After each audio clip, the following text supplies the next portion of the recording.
हम इसकी मोहब्बत को सलाम करते हैं। ये किसने कह दिया तुमसे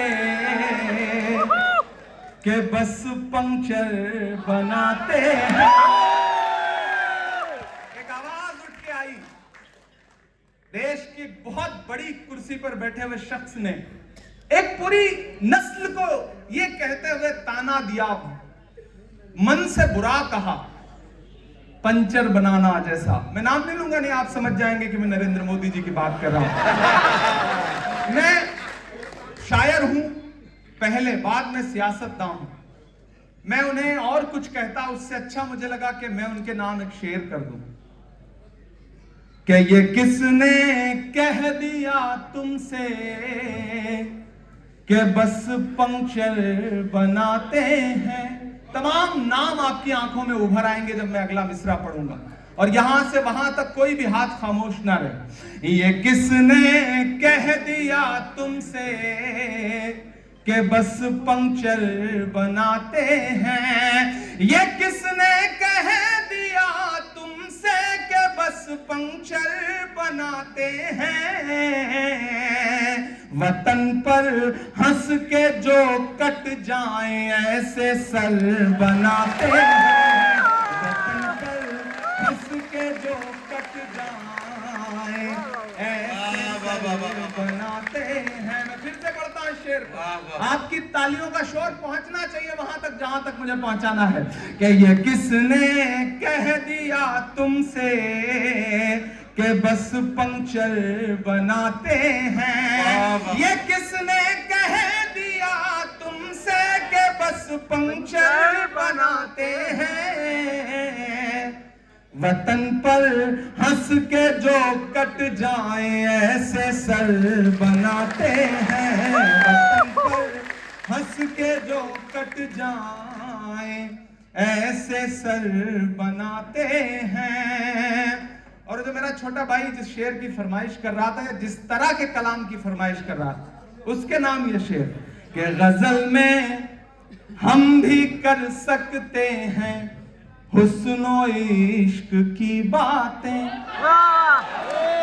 गजल में हम भी कर सकते हैं हुस्नो इश्क की बातें।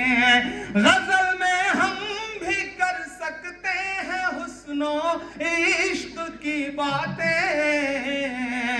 मगर हालात हमको मोम से पत्थर बनाते हैं। हालात हमको मोम से पत्थर बनाते हैं।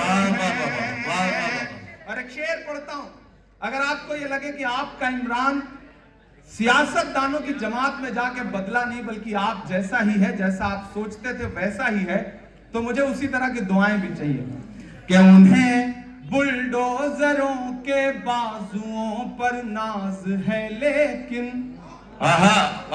उन्हें बुलडोजरों के बाजुओं पर नाज है लेकिन, उन्हें बुलडोजरों के बाजुओं पर नाज है लेकिन, हमारा फर्ज है हम बेघरों के घर बनाए। हमारा फर्ज है हम बेघरों के घर, फर्ज है हम बेघरों के घर बनाते हैं। उन्हें बुलडोजरों के बाजुओं पर नाज है लेकिन, तो एक नारा है ना कि नफरत के बाजार में मोहब्बत की दुकान खोल रहा हूं, वह शेर में उभर आएगा। उन्हें बुलडोजरों के बाजुओं पर नाज है लेकिन, हमारा फर्ज है हम बेघरों के घर बनाते हैं। और एक शेर, शक्ति भाई गुजरात से आते हैं, शेर सुनिएगा कि अजब है कैनवस उनका, अजब उनकी कलाकारी। अजब है कैनवस उनका, अजब उनकी कलाकारी। इतनी दाद दीजिएगा कि शक्ति भाई जब फ्राइडे को पार्लियामेंट बंद हो और ये गुजरात जाएं तो लेकर जाएं शेर को कि अजब है कैनवस उनका, अजब उनकी कलाकारी। आप पहुंच जाएंगे, इशारे में कह रहा हूं। अजब है कैनवस उनका, जब उनकी कलाकारी, वो जो मंजर बनाते हैं लहू में तर बनाते हैं, वो जो मंजर बनाते हैं लहू में तर बनाते हैं। ये किसने कह दिया तुमसे कि बस पंक्चर बनाते हैं? ये किसने कह दिया तुमसे कि बस पंक्चर बनाते हैं? दोस्तों, मैं बहुत अपने साथियों को मना कर रहा था कि ऐसी कोई शाम मत जुटाओ, क्योंकि ये पूरा जो हफ्ता है वो 1 घंटा, 1.5 घंटा, 2-2 घंटे नारे लगाते लगाते हालत खराब हो जाती है। लेकिन इन साथियों का इसरार था, अहमद का, शमीम का, वाहिद कुरैशी का, महमूद का, बाकी जो साथी हैं हमारे, ख्वाजा बिलाल का, इन सारे लोगों का। और ये मौका भी ऐसा होता है कि जब वो पुराने दोस्त जिनके साथ गिल्ली डंडा भी खेला है और क्रिकेट भी खेला है वो भी आज आए हुए हैं, तो मैं कोशिश करता हूं कि उनके सामने पिटाई भी की है अब्बू ने, तो वो सारे मंजर मुझे याद भी रहते हैं। तो जब मैं उनसे मिलता हूं तो कोशिश करता हूं कि उनसे मिलूं, ताकि उनके सामने जब भी बैठूं तो अपनी हैसियत का एहसास रहे कि हम कहां से निकले और कहां चल के आए हैं। और आप सबसे भी गुजारिश है कि जिंदगी में कितना भी कामयाब हो जाइए, कामयाबी की चाहे जितनी बुलंदियां छू लीजिए, जो आपके साथ पुराने दोस्त जिन्होंने आपके साथ पढ़ाई की है, जिन्होंने आपके साथ खेला है, जिन्होंने आपके साथ आपके अब्बू के, आपके पिताजी के हाथों पिटने में आपका साथ दिया है, ऐसे दोस्तों को कभी छोड़िएगा मत, कभी उनसे भागिएगा मत। और जो आप जिन माहौल से निकल के आए हैं, जहां से आए हैं, उस पर कभी शर्मिंदा मत होइएगा। मैं गांव से आया हूं तो मुझे फख्र होता है, मैं किसी भी मीडिया चैनल पे बैठूं तो मैं बड़े फख्र से उनसे बताता हूं कि मैं साइकिल से 12 किलोमीटर पढ़ने जाता था, बड़ी मुश्किलों से पैसे जुटते थे, बड़ी मुश्किलों से दोस्तों के साथ जिंदगी ने कितने खूबसूरत लम्हे देखे हैं। और तब एक वक्त था, अखिलेश भाई, मैं अक्सर आप सबसे ये बात कहता भी हूं, आप इस बात को खुद रिपीट करके सोचना कि जब जेब में पैसे नहीं होते थे तो किसी भी दुकान में जाने के बाद हर सामान अच्छा लगता था, हर सामान खरीद लेने का मन करता था। जब जेब पैसे से भर जाती है, मॉल में चले जाइए, पूरा मॉल घूम लीजिए, एक भी चीज पसंद आने में बड़ी मुश्किल होती है। तो कभी कभी लगता है कि पैसा आ जाने के बाद भी वो सब जो हमें खुश रखता था, जो हमें खुशियां मिलती थी, वो चीजें कहीं जो है वो बदल सी गई हैं। तो वो जो वक्त है उसकी अहमियत जरूर करिए। वक्त की अहमियत होती है, जो अखबार सुबह 5 रुपए का एक मिलता है, वो शाम होते होते 5 रुपए का 1 किलो मिलता है। तो वक्त की अहमियत जरूरी है। और दोस्तों, किसी ने कहा है कि शेर जब तक अपनी कहानियां खुद लिखना नहीं सीखेंगे, तब तक अपनी कहानियों में शिकारी खुद को महान बताते रहेंगे। इसलिए अपनी कहानियां खुद लिखने की कोशिशें करिए। आज इस मुशायरे में मुबारकबाद लेने से ज्यादा जरूरी था कि मैं अपने उन शायर दोस्तों की महफिल में जाके फिर से बैठूं, ताकि अपने उन पुराने दिनों को याद करूं जो बड़े खूबसूरत थे, जो बड़े प्यारे थे। मुझे 1-2 नज़में और सुनाने का हुक्म है, मैं वो सुना दूंगा। पहले लाल किला सुनाने के लिए किसी ने कहा है, मैं वो सुना दूं। हाँ, वो भी सुना दूंगा। हाँ, वो पहले वो सुना देता हूं कि मैं खाक बशर नामियों मशहूर भी न था, शेरो सुखन का घर में तो दस्तूर भी न था। लोग मुझसे पूछते हैं, अब्बा शायर थे, दादा शायर थे? मैंने कहा नहीं भैया, खानदान में 7 पीढ़ियों तक कोई शायर नहीं था, और मैं कोशिश करूंगा कि आने वाली 7 पीढ़ियों तक भी कोई ना हो, क्योंकि मैं जिस दर्द से गुजरा हूं, मैं नहीं चाहता कि और कोई इस दर्द से गुजरे। और उधर शक्ति भाई, हमारे कुमारा क्लब के जो नेशनल चेयरपर्सन है, वो कह रहे हैं कि ऐसे मंजर हम आने नहीं देंगे। ये आज सुबह जब खरगे जी और सारे लोग हम केक काट के दुआएं दे रहे थे, तो वहां भी खड़े होकर ये कह रहे थे कि आज के दिन हम दुआ करते हैं कि आप अकेले रहें। तो हमने कहा इसे आप दुआ मानते हैं, बहुत सारे लोग इसे बद्दुआ मान लेंगे, तो वो मुनासिब नहीं रहेगा। कि मैं खाक बशर नामियों मशहूर भी न था, शेरो सुखन का घर में तो दस्तूर भी न था। जलता रहा चराग की मानिंद हर तरफ, जलता रहा चराग की मानिंद हर तरफ, बुझना मेरा खुदा को तो मंजूर भी न था। हमारे जो साथी बैठे हैं, बहुत सारे लोग हैं जो कुरान को समझते हैं। उसमें एक लाइन है, एक आपके लिए बताऊं कि एक सेंटेंस है, वतो इज्जो मंतशा वतो जिल्लो मंतशा। खुदा जिसे चाहे इज्जत दे, खुदा जिसे चाहे जिल्लत दे। मैं पढ़ रहा हूं कि मैं खाक बशर नामी और मशहूर भी न था, शेरो सुखन का घर में तो दस्तूर भी न था। जलता रहा चराग की मानिंद हर तरफ, बुझना मेरा खुदा को तो मंजूर भी न था। उसने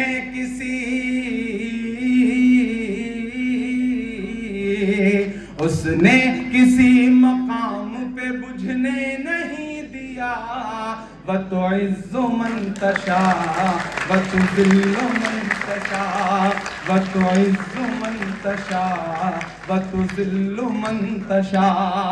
मेरे मुखालिफीन भी समझें ये फलसफा, मेरे मुखालिफीन भी समझें ये फलसफा। वतुइज़्ज़ु मन तशा वतुज़िल्लु मन तशा। के बागी मिजाज था तो सियासत खिलाफ थी, बागी मिजाज था तो सियासत खिलाफ थी। हाकिम खिलाफ थे तो हुकूमत खिलाफ थी। अगली जो दो लाइनें वो आप सबकी जिंदगी की लाइनें हैं कि बागी मिजाज था तो हुकूमत खिलाफ थी, हाकिम खिलाफ थे तो सियासत खिलाफ थी। कश्ती भंवर में थी, कश्ती भंवर में थी, मेरी किस्मत खिलाफ थी। और उस पे ना खुदाओं की नीयत खिलाफ थी। वाह वाह वाह वाह।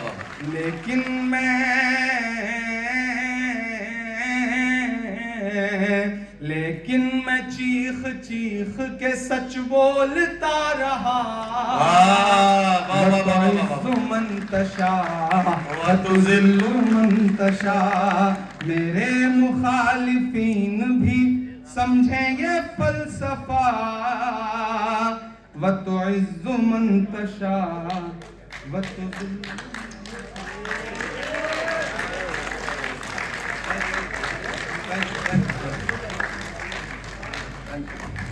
इस तरह के चांदी के मुकुट मत भेंट करिए वरना ईडी भी घर आ जाएगी कभी। तो मैं इसे अखिलेश भाई को समर्पित कर दूंगा, यही सही आदमी है जिनको ईडी वीडी इनका कुछ बिगाड़ नहीं सकती। मैं कई चीजों की फरमाइश है, सही कहा है मैंने ना, मतलब कोई मसला तो नहीं।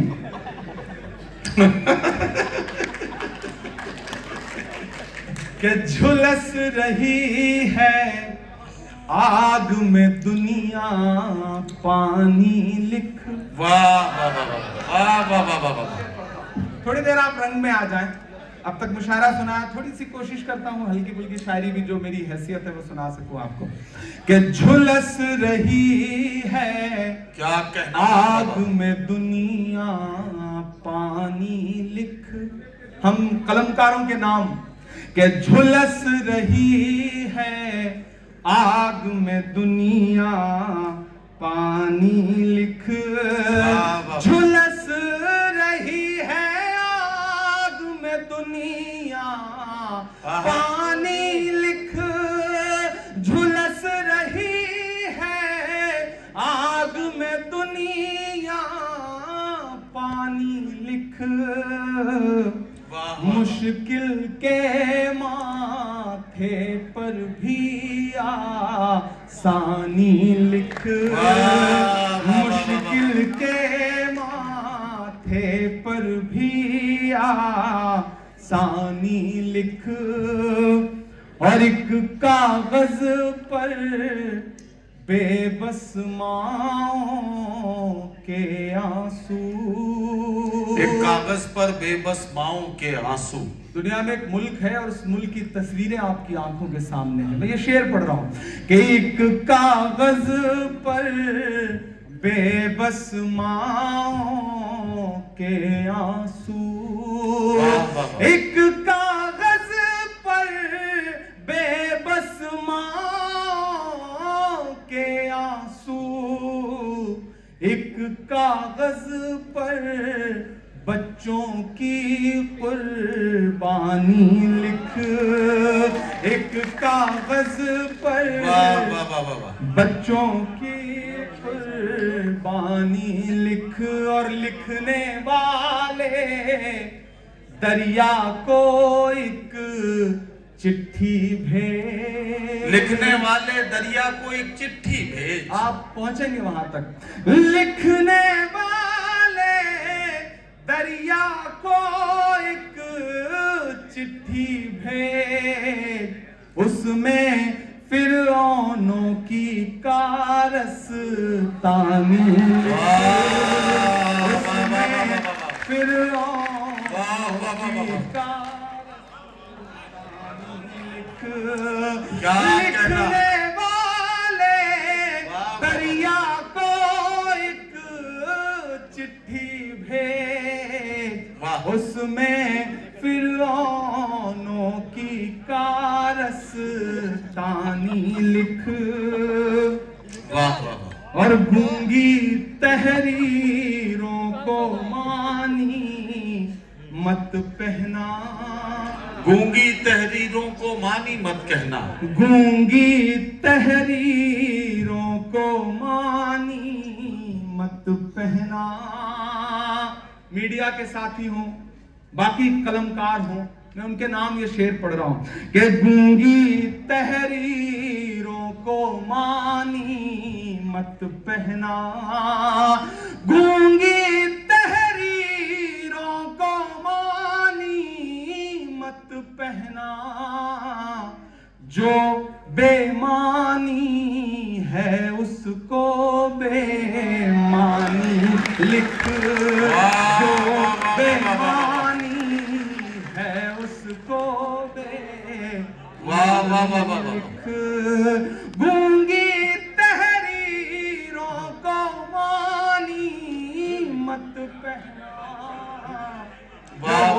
बेमानी है उसको बेमानी लिख।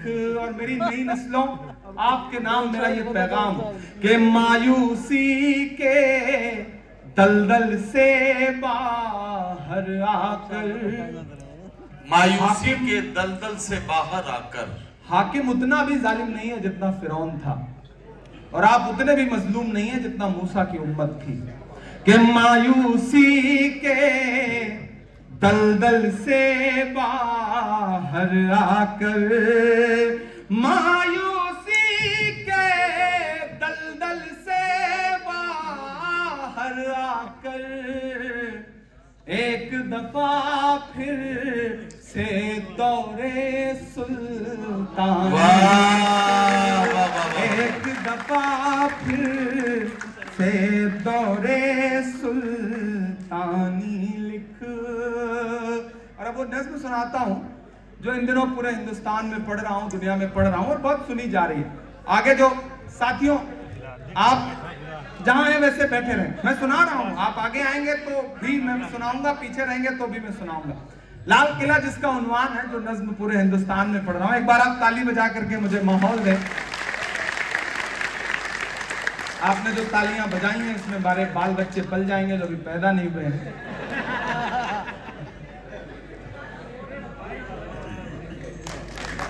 शुक्रिया। बिहार का आदमी कितना समझदार होता है।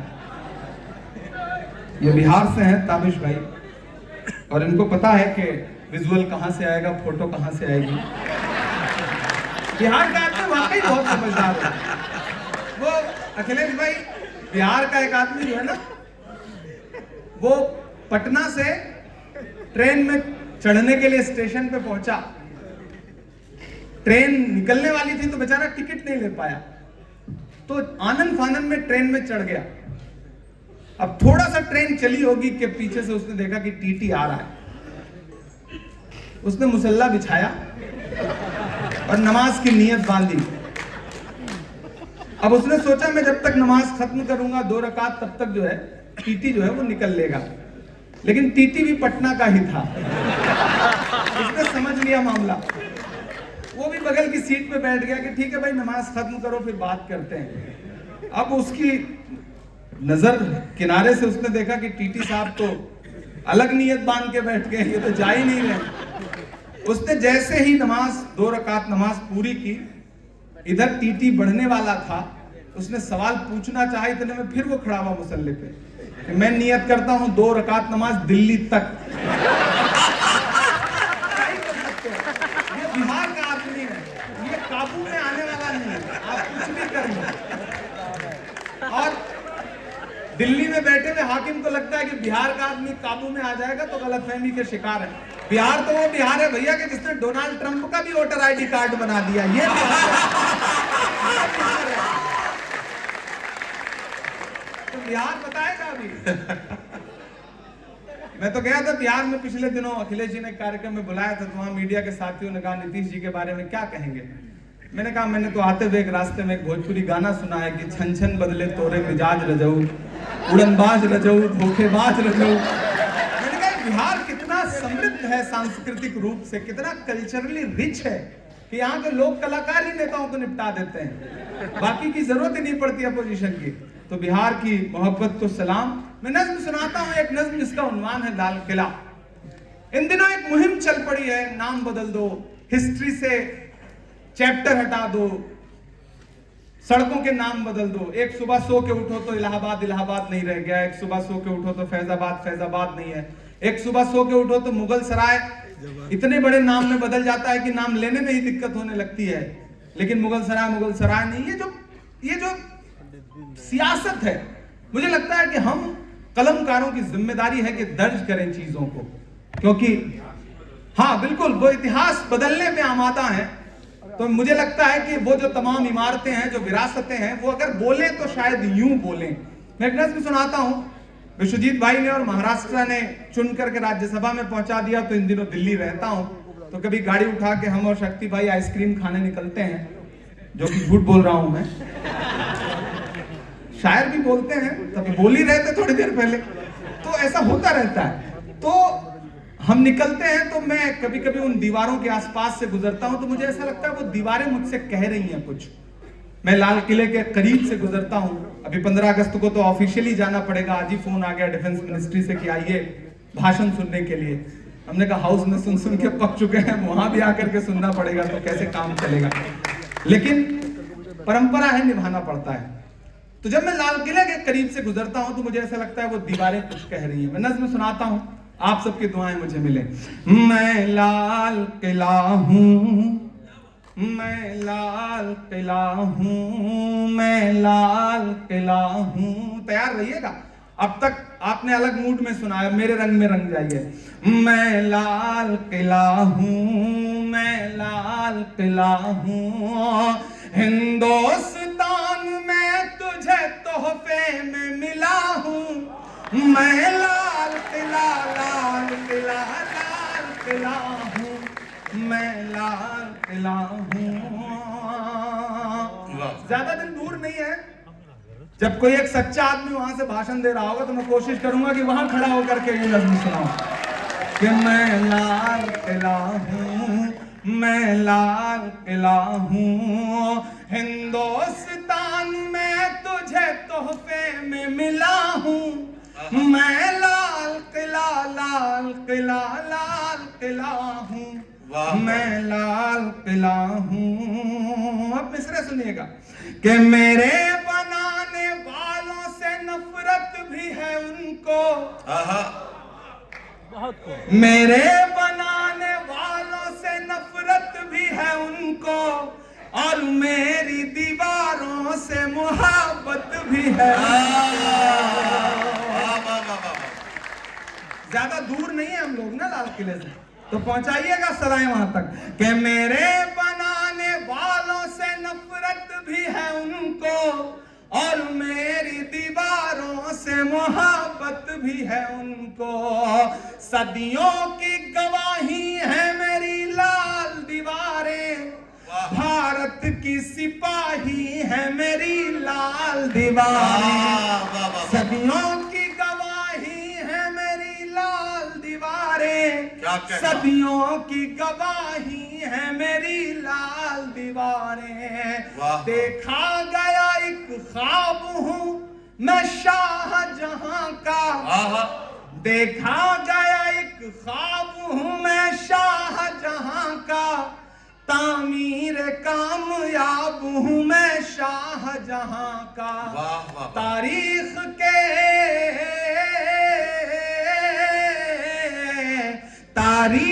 के पन्नों का मैं शिकवा हूँ, गिला हूँ। मैं लाल किला लाल किला लाल किला हूँ, मैं लाल किला हूँ। अब एक नाम आएगा और आप उन नामों तक पहुंचिएगा, उनके मंजरों तक पहुंचिएगा तो आपकी तालियां, चौंकाहट आपकी जो है वो तालियों में बदल जाएगी। कि नेहरू के ख्यालों का निगहबान रहा हूं, मैं लाल बहादुर का भी अरमान रहा हूं। एक एक नाम लूंगा मैं, आप इंतजार करेंगे कि वो नाम भी आएगा। आप देखिएगा मैं कैसे कहता हूं कि नेहरू के ख्यालों का निगहबान रहा हूं, मैं लाल बहादुर का भी अरमान रहा हूं।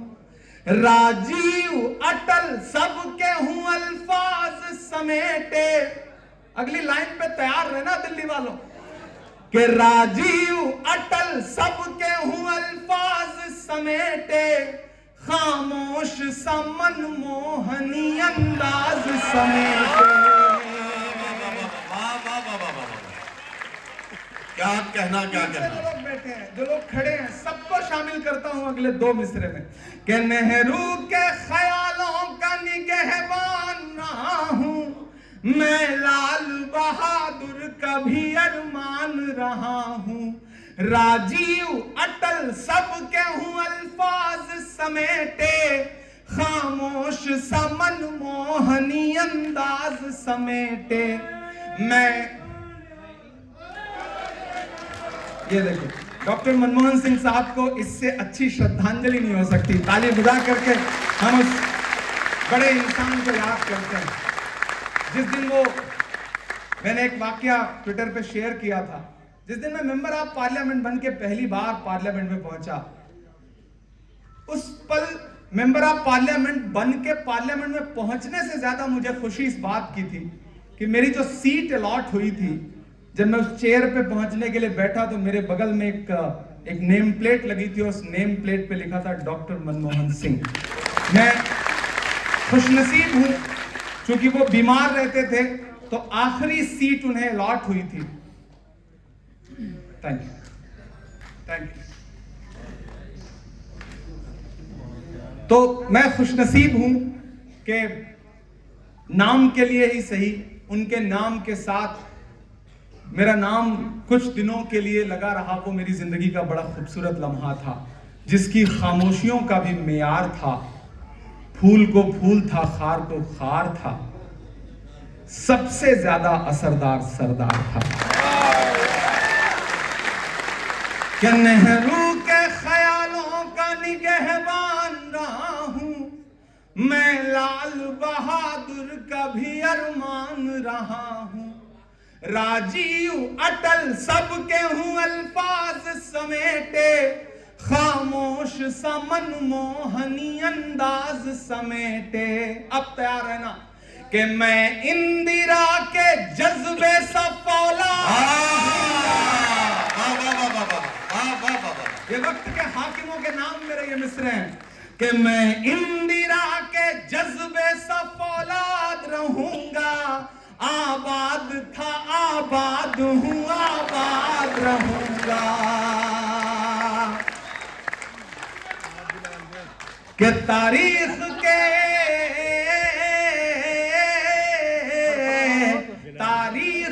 पन्नों का मैं शिकवा हूँ, गिला हूँ। मैं लाल किला, लाल किला, लाल किला हूँ, मैं लाल किला हूँ। सब कुछ मुट्ठी में है, हर चीज मेरे काबू में है। मैं इस वक्त सियासतदां बल्कि नहीं, सिर्फ शायर बन के बोल रहा हूं कि बेशर्म सियासत की मैं तहरीर नहीं हूं। बदलना अगले मिसरे पे अपनी तालियों के शोर को, कि बेशर्म सियासत की मैं तहरीर नहीं हूं। सुन ले ऐ हुकूमत तेरी जागीर।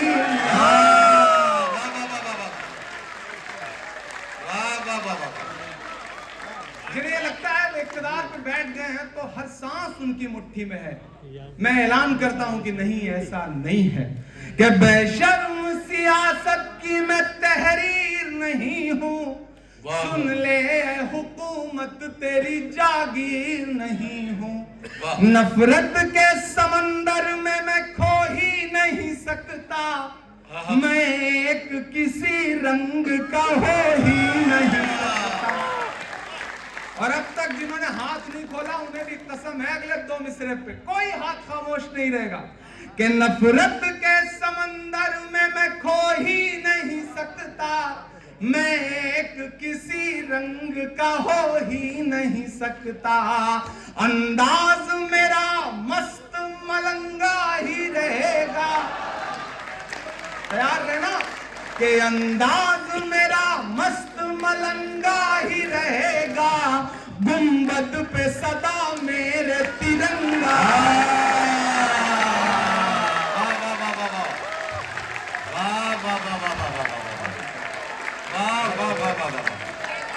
बहुत शुक्रिया, बहुत शुक्रिया, बहुत शुक्रिया। नफरत के समंदर में मैं खो ही नहीं सकता। मैं एक किसी रंग का हो ही नहीं सकता। अंदाज मेरा मस्त मलंगा ही रहेगा। गुंबद पे सदा मेरे तिरंगा ही रहेगा। और दाद अपने ना अपने शायर दोस्तों से भी इस मिसरे की दाद मांगता हूं कि वो फूल हूँ, वो फूल हूँ, वो फूल हूँ जो खार की छाती पे हूँ। मैं लाल किला, लाल किला, लाल किला हूँ। मैं लाल किला हूँ, मैं लाल किला हूँ, मैं लाल किला हूँ। और सुनाने को बहुत कुछ है। जिन्होंने शॉल खोल लिया उनसे गुजारिश है अभी बंद कर लें, अभी इतनी जल्दी खत्म थोड़ी कर रहा हूं। बैठे, पहन लेंगे, आपकी शॉल जरूर ओढ़ के जाएंगे, ये वादा कर रहे हैं।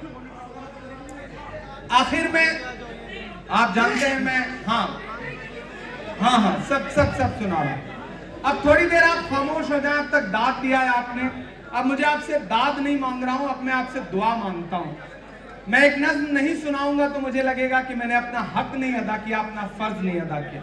मेरे जो साथी सांसद दोस्त और सियासतदां यहाँ बैठे हैं, मेरे लिए भी बहुत अच्छा मौका है कि हम उन्हें सामने बिठा के सुना रहे हैं, वरना तो ज्यादातर यही लोग वहां सुनाते हैं, हम बैठ के दाद देते हैं तो, या फिर हम साथ में नारे लगाते हैं। जूनियर होने का भी अपना एक नुकसान और अपना एक फायदा है। मैं दोनों उठा रहा हूं और बहुत मजे से उठा रहा हूं। और हमारे जो नए साथी हैं, एक चीज तो आज यहाँ पे अलग ऐलान कह रहा हूं, विश्वजीत भाई इस बात तक पहुंचेंगे, विशाल भाई और आनंद भाई, कि राज्यसभा को यह माना जाता था कि राज्यसभा जो है ना बड़ी शांत जगह है, बड़ी खामोश जगह है, और वहां एक उम्र के बाद बुजुर्ग लोगों के लिए वो हाउस बना हुआ है। इस बीच 2-4 जो ऐसे लोग घुस आए हैं उस हाउस में जिन्होंने सब अस्त व्यस्त कर दिया है। उसमें से एक हम भी हैं, 3 इस तरफ बैठे हैं। हालांकि ये बुजुर्ग हैं लेकिन हमारे साथ रह के हमारी उम्र के हो गए हैं, ये सबसे खास बात है।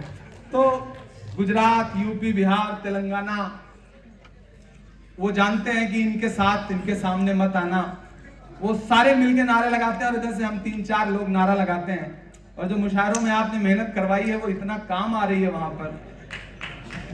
और मेरे एक शायर दोस्त सियासतदान साथी ने, एमपी साथी ने एक दिन कहा कि इमरान सियासत में आए हो तो मुशायरे और सियासत में एडजस्ट करने में मुश्किल हो रही होगी, यहाँ तो बड़ी साजिशें हैं।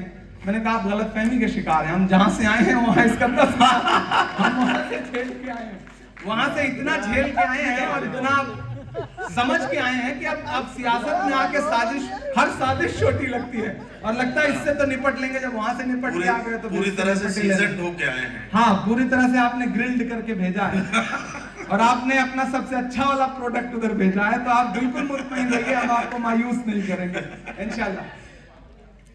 आखिर में वो नज़्म आपको सुनाता हूं जो मैं सुनाना जरूरी समझ रहा हूं और इन दिनों पूरी दुनिया में सुनाता हूं तो अक्सर रो देता हूं, कहते हुए भी बहुत रोया, और शायद आप सुनेंगे तो आपकी भी पलकें गीली होंगी। तो मुझे बताइएगा, दुनिया के नक्शे में एक मुल्क है जिसका नाम फलस्तीन है। हमारी आंखों में हर दिन ऐसी तस्वीरें आती हैं, ऐसे मंजर आते हैं कि खाना लेने के लिए भूखे लोग लाइनों में लगे हैं और एक मुल्क है और उस मुल्क के सिपाही गोलियां निहत्थे भूखे लोगों पर जो खाना लेने के लिए लाइनों में लगे हैं उन पर गोलियां बरसाते हैं। ऐसे मंजर हमारी आंखों के सामने हैं। और एक वक्त था कि जब आयरन लेडी इंदिरा गांधी वहां के प्राइम मिनिस्टर यासिर अराफात को अपना भाई कहती थी और फलस्तीन हिंदुस्तान का सबसे खूबसूरत दोस्त हुआ करता था। इन दिनों हमारे हाकिम ने अपना नजरिया बदल रहा है, अब कौन उनका दोस्त है कौन उनका दुश्मन है समझ ही नहीं आता। जिनके लिए वो नमस्ते ट्रंप करते थे उन्होंने सारा पेट्रोल पंप उखाड़ के रख दिया है इन दिनों, तो समझ ही नहीं आता कि कहां क्या चल रहा है। लेकिन मैं बतौर शायर, मेरी जिम्मेदारी है, मैं एक नज्म आपको सुनाता हूं, आप उस नज्म तक पहुंचेंगे तो शायद मेरे दर्द को समझ सकेंगे। मैं अल्लामा इकबाल के नज्म जो लब पे आती है दुआ बन के तमन्ना मेरी, उसका एक मिसरा उठाता हूं और इस मुकम्मल नई नज्म आपको सुनाता हूं। लब पे आती है दुआ बन के तमन्ना मेरी, लब पे आती है दुआ बन के तमन्ना मेरी, सुन ले तू आज ये फरियाद खुदाया मेरी, लब पे आती है दुआ बन के तमन्ना मेरी। तेरे महबूब ने जिस सिमत किए थे सजदे, वाह वाह, तेरे महबूब ने जिस सिमत किए थे सजदे। आज की ये महफिल इसलिए भी बहुत अहम है कि इसमें सिर्फ दिल्ली के लोग नहीं बैठे हैं, हिंदुस्तान के लगभग हर शहर से आए हुए लोग बैठे हैं। मैं तमाम लोगों को पहचान भी रहा हूं, क्या साउथ, क्या नॉर्थ, क्या नॉर्थ ईस्ट, तमाम चेहरे में जिन्हें पहचान रहा हूं। और वो सब भी ये उर्दू और शायरी, कविता और हिंदी की मोहब्बत है कि नॉर्थ ईस्ट और साउथ इंडिया से भी आने वाले लोग बोल कम पाते हैं लेकिन सुन और समझ जरूर लेते हैं। ये उर्दू और शायरी की खूबसूरती है। एक बार सबके लिए, पूरे हिंदुस्तान से आए हुए मेहमानों के लिए आप ताली बजाएं। मैं नज़्म पढ़ रहा हूं कि तेरे महबूब ने जिस